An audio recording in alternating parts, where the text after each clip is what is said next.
Hello friends, स्वागत है आप सभी का आपके अपने YouTube channel study session with HM में। तो फ्रेंड्स, आज अपन आरपीसी क्लास 11th केमिस्ट्री के चैप्टर नंबर 2 के पार्ट नंबर 5 को शुरू करेंगे, जिसके अंतर्गत आज का हमारा टॉपिक रहने वाला है 2.1.4 टॉपिक प्रोटॉन तथा न्यूट्रॉन की खोज।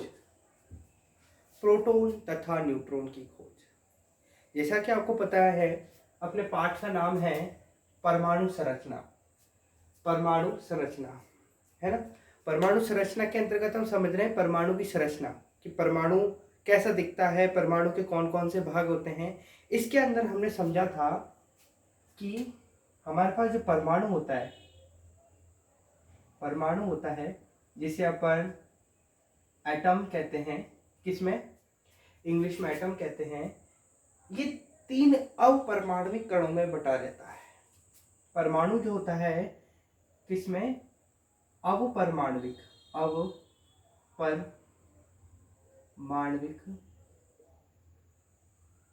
कणों में बटा रहता है, जिसे अपन सब एटॉमिक पार्टिकल्स कहते हैं। जो हमारा परमाणु होता है वो अवपरमाणविक कणों में बटा रहता है। कितने अवपरमाणविक कणों में बटा रहता है भाई? 3 अवपरमाणविक कणों में बटा रहता है। पहला होता है इलेक्ट्रॉन,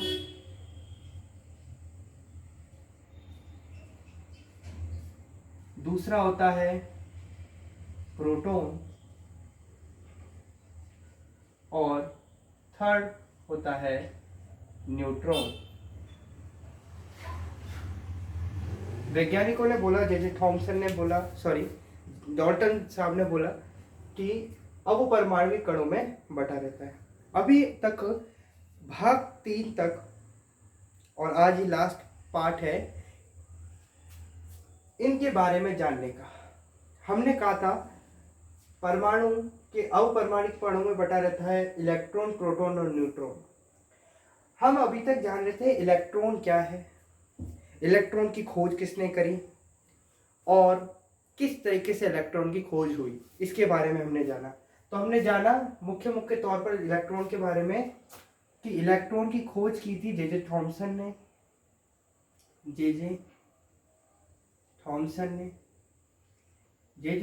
ने इलेक्ट्रॉन की खोज की।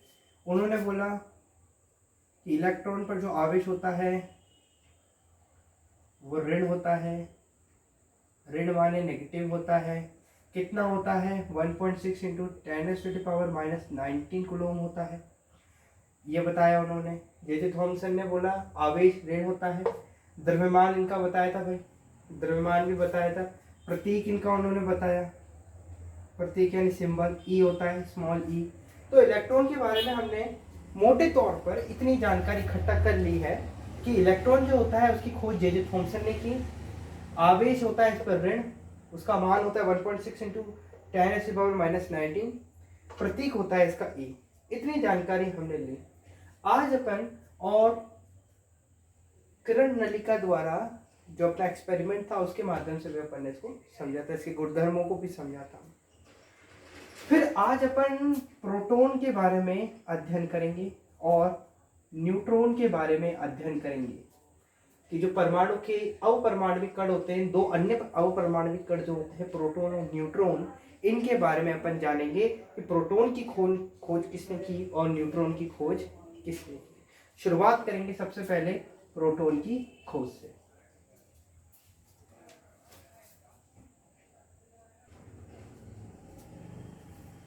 अब देखिए प्रोटॉन की खोज।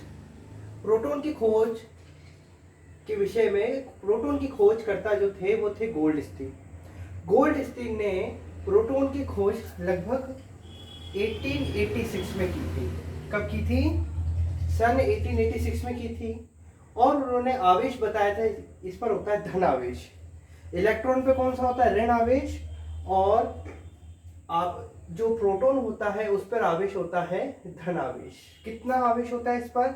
1.6 गुणा 10⁻⁻19 कूलम। सी का मतलब क्या होता है यहाँ पर? कूलाम। कूलाम क्या होता है? कूलाम क्या होता है? आवेश का मात्रक। ठीक है, चलिए इसका प्रतीक होता है P, स्मॉल p से इसको दर्शाते हैं। प्रोटॉन जो होता है उसे धनावेशित कण भी कहा जाता है। क्यों कहा जाता है फिर बताता हूं। और इसे कैनाल किरण भी कहा जाता है। कैनाल किरण भी इसे कहा जाता है। कैनाल किरण क्यों कहा जाता है? गोल्डस्टीन ने प्रोटॉन की जो खोज है, जिस तरीके से इलेक्ट्रॉन की खोज हुई थी उसी तरीके से प्रोटॉन की खोज भी हुई। इलेक्ट्रॉन की खोज सर जे थॉमसन ने इलेक्ट्रॉन किरण नलिका जो थी उसके माध्यम से की थी। तो वो इलेक्ट्रॉन किरण नलिका को मैं थोड़ा याद दिलाना चाहूंगा आपको कुछ। ये कैनाल किरण थी अपने पास, ये जो कैनाल थी, जो ट्यूब था, हाँ ये ट्यूब था, यहाँ पर थी वही अपनी नेगेटिव और यहाँ थी पॉजिटिव। हाँ ये वो जो जुड़े हुए थी बैटरी की बात हो रही है यहाँ पर। ठीक है, बैटरी की बात हो रही है यहाँ पर।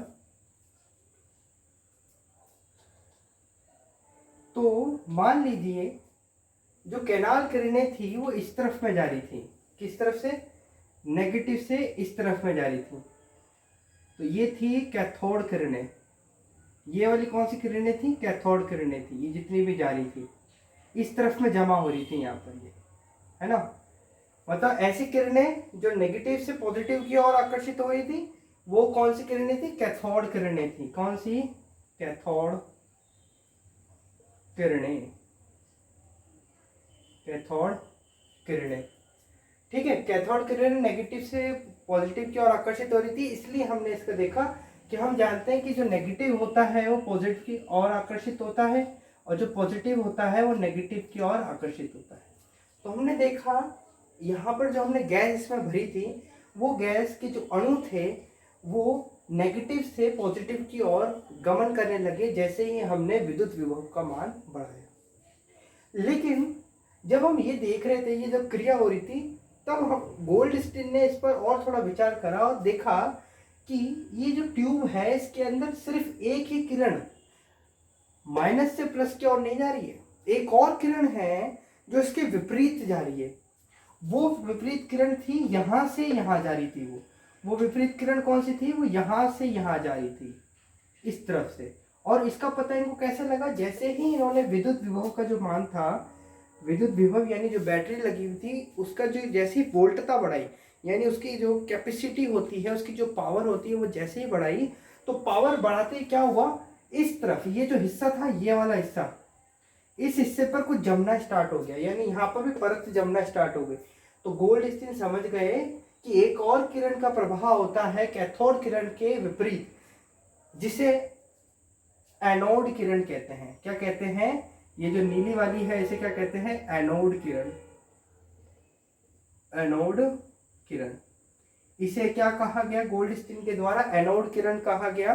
और ये जो एनोड किरणें होती हैं, आप इसको ये मत समझना कि इसकी उत्पत्ति एनोड से होती है इसलिए इसे एनोड किरणें कहते हैं, बिल्कुल नहीं। एनोड से आती जरूर है ये, लेकिन एनोड से इनकी उत्पत्ति नहीं होती, यानी ये जन्म यहाँ से नहीं लेती। कैथोड किरणें जन्म माइनस से लेती हैं, लेकिन जो एनोड किरणें होती हैं वो प्लस से नहीं लेती हैं। वरन यहाँ पर बीच में ये जो पूरी ट्यूब है इसके बीच में कैथोड किरणों के जो अणु होते हैं उनसे टकराकर, उनके होलों से, उनके छिद्र में से निकल कर, उनसे छिद्रों से इसकी उत्पत्ति होती है। बीच बीच में छिद्र पाए जाते हैं। अगर आप एक्सपेरिमेंट देखेंगे इसका तो ये बीच बीच में छिद्र पाए जाते हैं। उन छिद्रों से इस एनोड किरण की उत्पत्ति होती है, इसलिए इसे क्या कहा जाता है? कैनाल किरण कहा जाता है। कैनाल किरण कहा जाता है क्योंकि ये कैनाल के मध्य उपस्थित छिद्रों में से इस किरण की उत्पत्ति होती है, इसलिए इसे कैनाल किरण कहते हैं। ये बात आपको समझ में आनी चाहिए कि एनोड किरण कौन सी होती है? जो प्लस से माइनस की ओर गमन करती है। और इन्हीं को बाद में क्या कह दिया गया? एनोड किरणों को ही बाद में क्या कह दिया गया कि भाई यही प्रोटॉन के रूप में कार्य करती हैं। अब मैं आपको 3-4 बातें ऐसी बताऊंगा जिस तरीके से अपन ने जब इलेक्ट्रॉन नलिका वाला ये जो करा था अपन ने एक्सपेरिमेंट, जे जे थॉमसन वाला, उसमें अपन ने जैसे ये जो अपना कैथोड किरणें थी, कैथोड किरणों के विषय में जाना था, कुछ गुणधर्म पढ़े थे, वैसे एनोड किरणों के विषय में जान लो। फिर उसके बाद अपन न्यूट्रॉन के बारे में पढ़ेंगे।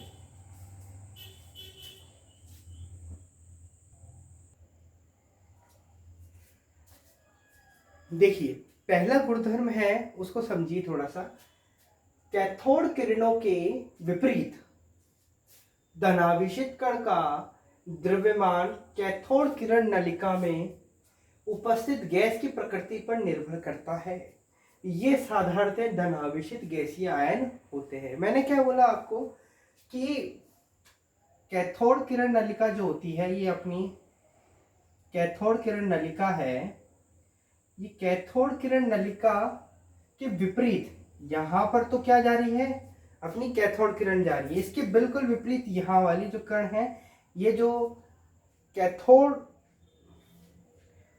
किरण है, धनावेशित किरण है, इसका जो द्रव्यमान होता है, बता रहे हैं कैथोड किरणों के विपरीत, ये कैथोड किरण है, ये कैथोड किरण है। इस कैथोड किरण के विपरीत ये वाली जो एनोड किरण है, इसे एनोड किरण भी कहते हैं। ये जो एनोड किरण है, इस एनोड किरण का द्रव्यमान जो होता है, इस एनोड किरण का जो द्रव्यमान होता है, वो कैथोड किरण में उपस्थित, इस कैथोड किरण में उपस्थित जो गैस है, ये जो गैस है, गैस की प्रकृति पर निर्भर करता है कि गैस किस प्रकृति की है। ज्यादा आयन है उसके अंदर तो वो उस प्रकृति पर निर्भर करता है कि उतना उसका ज्यादा द्रव्यमान होगा, कम है तो कम द्रव्यमान होगा, इस तरीके से। और ये जो द्रव्यमान होता है, मतलब ये जो एनोड किरणें होती हैं, ये सामान्यतः धनावेशित गैसीय आयन होते हैं। कैसे होते हैं? धनावेशित गैसीय आयन। क्या है ये मतलब? धन आवेशित गैसीय आयन का मतलब क्या होता है? धन आवेशित गैसीय आयन का मतलब है H+ हो गया, H हीलियम 2+ हो गया, इस तरीके के ये होते हैं धनावेशित गैसीय आयन। मतलब क्या होता है कि किसी भी गैस में से जब कोई इलेक्ट्रॉन निकल जाता है तो उस पर आयन आ जाता है। तो ये जो इस प्रकृति के होते हैं, धन आवेशित गैसीय आयन होते हैं। कौन? जो कैथोड किरण के विपरीत जो किरण आती है, एनोड किरणें। तो एनोड किरण की जो पहली बढ़िया बात थी, जो पहला गुण था, क्या वो आपके समझ में आया कि कैथोड किरणों के विपरीत जो किरण आती हैं, जिन्हें धनावेशित कण भी कहते हैं, धनावेशित कण भी कहते हैं, एनोड किरणें भी कहते हैं, है ना, कैनाल किरणें भी कहते हैं। तो वो सब, वो जो किरणें होती हैं, उनका जो द्रव्यमान होता है, वो कैथोड किरण में नलिका में उपस्थित गैस की प्रकृति पर निर्भर करता है। किसकी प्रकृति पर निर्भर करता है? गैस की प्रकृति पे। और कौन सी गैस की प्रकृति पर? जो कैथोड किरण में उपस्थित है, ठीक है, पर निर्भर करता है। ये साधारणतः मतलब ये जो धनावेशित कण होते हैं, एनोड किरण होती है, ये कैनाल किरण होती है, वो धनावेशित गैसीय आयन होते हैं। जिस तरीके से मैंने आपको बता दिया, धनावेशित गैसीय आयन होते हैं, है ना। कोई भी गैस है उसको आयनित कर दीजिए आप, वो धनावेशित गैसीय आयन जिस भी रूप में होते हैं, वो अपने एनोड किरण कहलाती है। ये तो इसका था पहला गुणधर्म। अब चलिए दूसरे गुणधर्म पर चर्चा कर लेते हैं एक बार।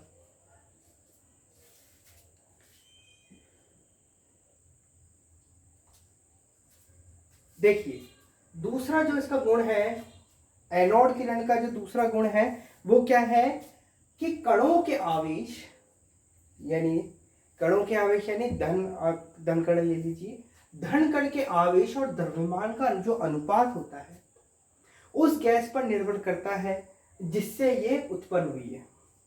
बात समझिए, आज के दौर में, वर्तमान समय में जो प्रोटॉन है, क्या जो अपने पास प्रोटॉन है, प्रोटॉन का हमारे को क्या पता है? आवेश भी मालूम है, आवेश कितना होता है वो भी मालूम है, और जो इसका द्रव्यमान होता है वो भी मालूम है, ठीक है। आवेश की अगर बात करें हैं कि प्रोटोन पर आवेश कितना होता है, तो अभी मैंने बात करी थी 1.6 इंटू 10⁻⁻19 कूलम। ये तो क्या है इसका आवेश। द्रव्यमान की बात करें तो ग्राम में इसका जो द्रव्यमान होता है प्रोटोन जो कण होता है, प्रोटोन एक छोटा सा कण होता है, मैंने कहा अवपरमाणविक कणों की बात कर रहे हैं यहाँ पर। तो अवपरमाणविक कण जो होते हैं, जो प्रोटोन होता है वो एक उसका छोटा सा होता है, उसका द्रव्यमान देख लीजिए आप कितना होता है। उसका द्रव्यमान 1.6726 गुणा 10⁻⁻24 ग्राम होता है। -24 ग्राम समझ सकते हैं आप -24 ग्राम समझ सकते हैं, यानी कितना कम होता है। अरे भाई परमाणु ही कितना छोटा होता है, तो हम परमाणु के अंदर जो कण उपस्थित है उसके बारे में बात करते हो तो बहुत छोटा होगा। हाँ, तो आवेश हो गया, द्रव्यमान हो गया। ये बोलता है कि कणों के आवेश और द्रव्यमान का अनुपात, मतलब आवेश और द्रव्यमान। प्रोटॉन हमारे पास एक कण है कि नहीं है, ठीक है। अब ये जो कण है ये बोल रहा है अनुपात, ये बोल रहा है अनुपात। किसका अनुपात? ये बोल रहा है किसी भी कण का। तो हम तो प्रोटॉन की बात कर रहे हैं, हम किसी पे क्यों बात करें, हम तो किसकी बात कर रहे हैं, हम तो प्रोटॉन की बात कर रहे हैं। तो प्रोटॉन में हमारा आ जाता है आवेश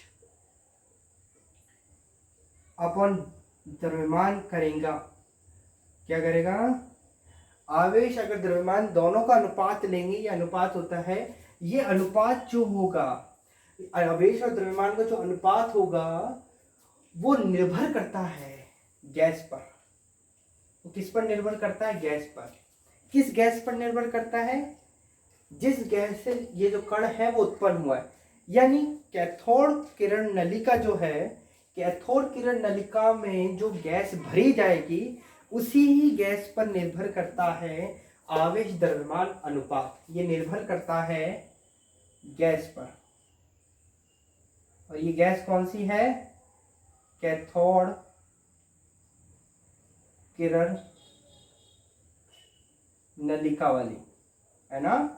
कैथोड किरण नलिका वाली जो गैस है वो उस पर निर्भर करता है। क्योंकि अभी हमने इसके दूसरे गुणधर्म, जो पहला गुणधर्म था उसमें समझा था कि जो द्रव्यमान होता है कण का, जो धनावेशित कण का जो द्रव्यमान है वो निर्भर करता है गैस की प्रकृति पर, कि गैस कौन सी भरी जा रही है उसके अंदर। तो मुझे बताओ, तो द्रव्यमान यहाँ यूज हो रहा है कि नहीं हो रहा है, अनुपात में यूज हो रहा है कि नहीं हो रहा है। तो यहाँ पर जब द्रव्यमान यूज हो रहा है तो अल्टीमेटली वो किस पर निर्भर करेगा, गैस पर ही निर्भर करेगा। ये हो गया इसका दूसरा गुणधर्म। चलिए आइए इसका तीसरा गुणधर्म समझते हैं।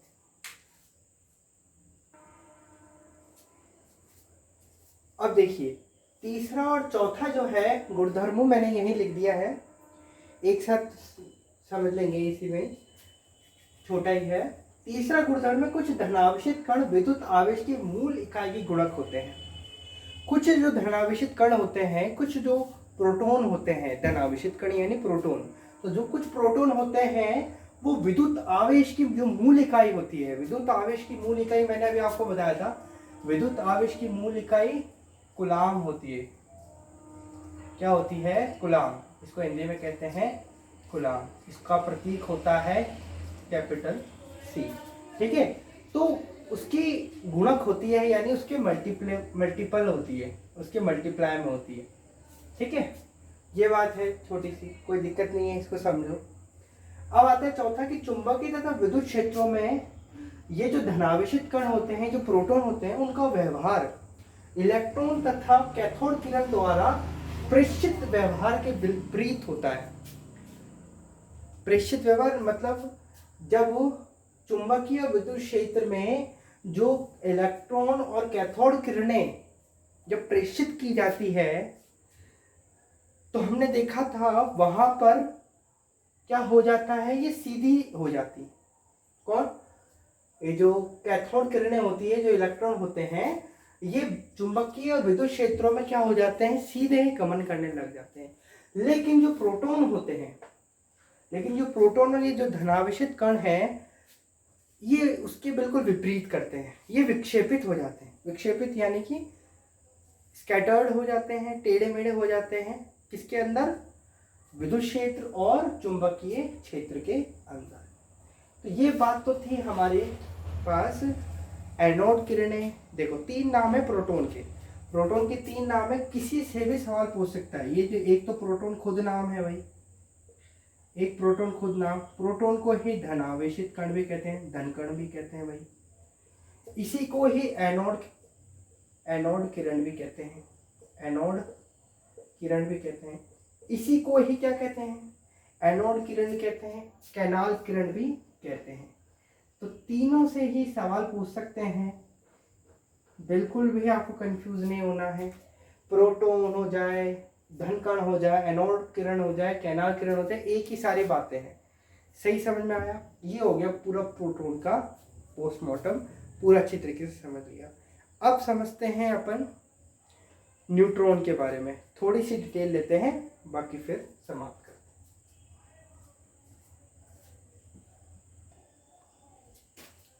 अब देखिए, अब बात कर लेते हैं थोड़ा न्यूट्रॉन की खोज पर। तो न्यूट्रॉन की खोज के बारे में ज़्यादा जानकारी है, बस थोड़ी सी जानकारी है, वो आपको देखनी है। खोज करता थे इसके चैडविक। कब करी इन्होंने खोज? 1932 के अंदर। आवेश है इसके पर उदासीन, कुछ भी आवेश नहीं होता है, जीरो आवेश यानी उदासीन, न्यूट्रल रहता है, ठीक है। इसकी जो उत्पत्ति हुई, चैडविक ने इसकी उत्पत्ति क्या करा, बेरिलियम जो होता है ना, बेरिलियम पर क्या किया इन्होंने, ये जो बेरिलियम होता है इस पे अल्फा कण जो होते हैं, अल्फा कणों की बमबारी करवाई। क्या करवाई? अल्फा कणों की बमबारी करवाई। और फिर उसके बाद किनकी उत्पत्ति हो गई भाई? न्यूट्रॉन की उत्पत्ति हो गई। इसके बारे में इतना ही है, ज़्यादा याद नहीं रखना है। खोज करता थे भाई चैडविक 1932, आवेश रहता है इसका उदासीन, ठीक है। और इस पर मैं आपको द्रव्यमान बता देता हूँ, वो भी इम्पोर्टेंट हो सकता है। इसका जो द्रव्यमान है, द्रव्यमान रहता है 1.6726 तो उसका था, इसका रहता है 76 मेरे हिसाब से, ज़्यादा ही रहता है इसका। प्रोटॉन से ज़्यादा होता है इसका द्रव्यमान, प्रोटॉन से द्रव्यमान न्यूट्रॉन का ज़्यादा होता है, ये ध्यान रखना। इंटू 10⁻⁻24 ग्राम, ये है इसका अपना क्या द्रव्यमान इसके ऊपर। तो बस इतनी ही डिटेल है। बाकी आपको वीडियो अच्छी लगी हो, पसंद आई हो तो वीडियो को लाइक करें, सब्सक्राइब करें, सपोर्ट करें। धन्यवाद, गॉड ब्लेस यू।